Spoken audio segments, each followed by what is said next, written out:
আসসালামু আলাইকুম, সবাই কেমন আছেন জানাবেন। আমিও ইনশাআল্লাহ ভালো আছি। দেখেন, একটা খেজুর গাছে অনেকগুলো খেজুর। আমি জুম করে দেখাইতেছি।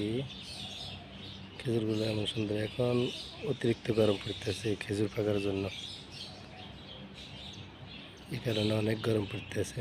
ছোট একটা গাছের মধ্যেও খেজুর দেখা যায়। সাথে আপনার একটা লেবু গাছ আছে, আবার আলুর শাক আছে। আমরা দেশে আলুর শাক ওই নিচে, এগুলো আলুর শাক।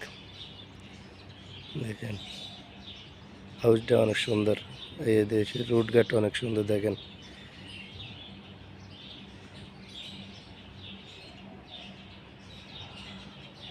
সবাই কেমন আছেন জানাইবেন। সবাই আমার পেজটাকে সাপোর্ট করবেন,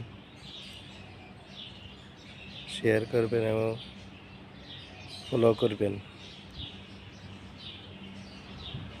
আমি এখনও নতুন, তবে যতটুকু পারি আপনাদের দেওয়ার চেষ্টা করি। সবাই দোয়া করবেন। আল্লাহ হাফেজ। আসসালাম।